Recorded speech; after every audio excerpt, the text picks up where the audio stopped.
Bismillahirrahmanirrahim. Alhamdulillahirabbil alamin wassalatu wassalamu ala asrafil anbiya'i wal mursalin sayyidina maulana Muhammad wa ala alihi wa sahbihi ajma'in. Subhanaka la ilma lana illa ma 'allamtana innaka antal alimul hakim. Rabbi shrah li sadri wa yassir li amri wahlul 'uqdatam min lisani yafqahu qawli.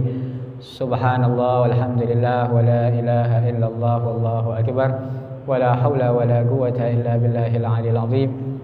Nawaitu at-ta'alluma wa ta'lima wal ifada wal istifada wal naf'a wal intifa'a wat tadhakkur wat tadhkir wal hatha ala tamassuk bi kitabillah wa sunnati rasulih wa du'a ila al-huda wa dala ala al-khair ibtigha'a wajhillahi wa thawabihi wa qurbihi wa sallallahu ala sayyidina Muhammad wa ala alihi wa sahbihi wasallam. Alhamdulillahirabbil alamin. Sebelumnya kita baca Fatihah dulu ya, buat pengarang kitab Abu Ya Maliki, biar kita dapat keberkahan, status daripada keberkahan beliau insyaallah. Fatihah ila Rasulullah Muhammad sallallahu alaihi wasallam wa ashabihi wa azwajihi wa dzurriyyatihi wa ahli baiti, khususan muallif hadzal kitab Al Habib Muhammad bin Ali Maliki wa usulihi mufihan Allah yataghashshahum birrahmatil ghafir wa hadratin Nabi Muhammadin sallallahu alaihi wasallam. Al-Fatihah. A'udzu billahi minasyaitonir rajim. Bismillahirrahmanirrahim. Alhamdulillahirabbil alamin arrahmanir rahim maliki yaumiddin. إياك نعبد وإياك نستعين واهدنا الصراط المستقيم صراط الذين أنعمت عليهم غير المغضوب عليهم ولا الضالين آمين. Suaranya jelas gak? Hah? Jelas, suaranya kedengeran? Kedengeran ya? Antum jelas ya? Alhamdulillah kita kembali lagi berkumpul pertemuan yang ketiga. Dan alhamdulillah kemarin masih muqaddimah 2 kali, 2 pertemuan. Insyaallah kita bakal masuk ke kitab pertama.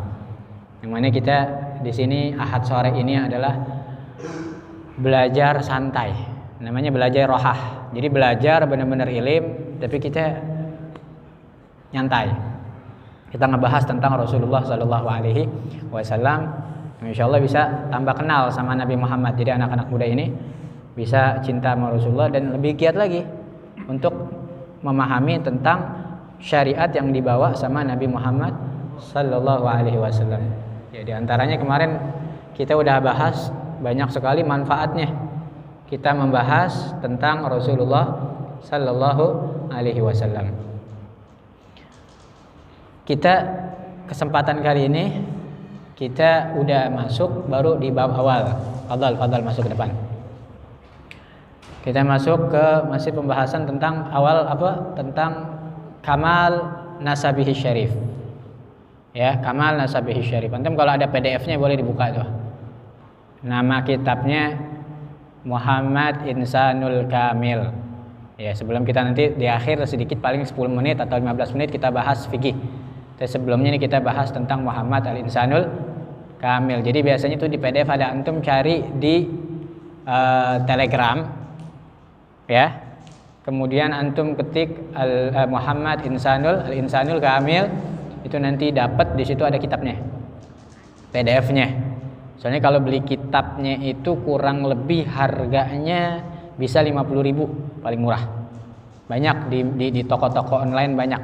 Ya, namanya Muhammad Insanul Kamil. Nah, di situ membahas tentang sosok manusia yang sempurna yaitu Rasulullah sallallahu alaihi wasallam.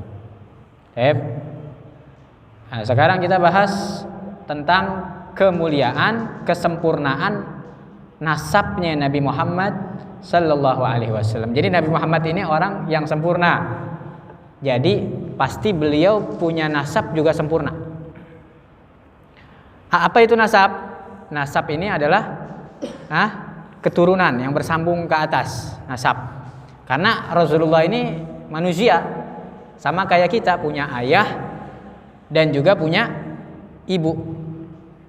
Nabi Muhammad mulia, Insanul Kamil, sempurna. Pasti nasabnya juga bakal sempurna ke atas. Memang kita nggak bisa pungkiri, ada memang mungkin ayah kita, ibu kita nggak baik sama kita, anaknya baik, ada. Tapi itu jarang, tapi ada, tapi jarang, nggak umum. Berkat daripada rahmatnya Allah, akhirnya anak tersebut bisa jadi baik walaupun ibu bapaknya nggak baik. Tapi pada umumnya itu anak itu biasanya ngikutin orang tuanya. Jadi punya genetik. Tahu genetik apa? Genetik itu sesuatu yang ada di dalam tubuh si anak itu yang ngikutin, diwarisin sama orang tuanya. Itu genetik. Yes, sifat genetik. Biasanya kalau contoh orang tuanya kalau putih, anaknya biasanya ngikutin putih ya. Biasanya kalau orang tuanya mancung, ya anaknya juga ikut mancung. Orang tuanya, bapak ibunya cakep, ganteng sama cantik, masa anaknya jelek? Nggak mungkin. Pasti anaknya juga ganteng atau anaknya juga cantik. Jadi ngikutin orang tua. Biasanya begitu juga watak. Begitu juga sifat, perangai. Genetik juga terpengaruh sama wataknya. Kalau di atasnya itu biasanya soleh semua, biasanya anaknya juga keturunan ikut-ikut soleh. Itu namanya genetik, ada. Tapi nggak kita pungkiri juga, ada ibu bapak yang nggak baik, tapi anaknya baik.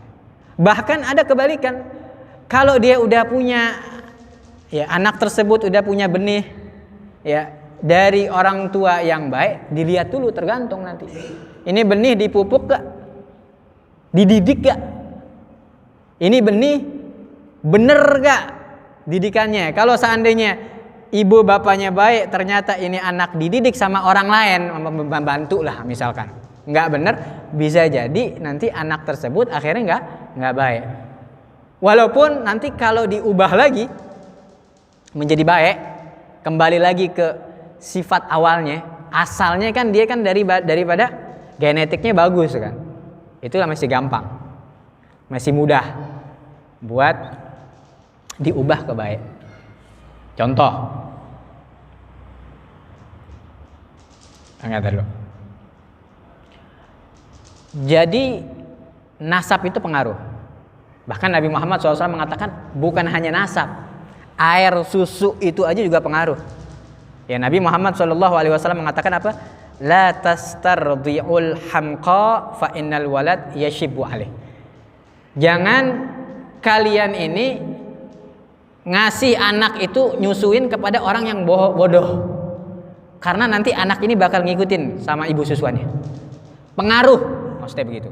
Bahkan Imam Ali karamullah aja mengatakan, unduru man tudi'u auladakum fa innal walad yashibbu alaih. Lihat kepada siapa ini anak bakal disusuin, karena susu itu juga sangat pengaruh buat anak. Dan disebutkan Imam Ali dikatakan takhayyaru birridha kama takhayyaruna lin nikah. Pilih-pilihlah, selektiflah, cari-carilah, pilih-pilihlah ibu susuan buat anak kamu seperti kamu mencari istri. Betul-betul jangan sembarangan kasih itu anak susu. Kenapa? Fa inna ar-ridha yughayyiru tiba, karena susu ibu susuan itu bisa merubah daripada watak anak. Air susu aja bisa merubah, apalagi nasab. Bahasanya kan begitu. Apalagi keturunan kita langsung dari ibu, dari bapak, itu pengaruh banget. Dan ini luar biasanya Nabi Muhammad SAW ngabarin ke kita 1400 tahun yang lalu. Udah lama. Sebelum ada laboratorium, sebelum ada ilmuwan.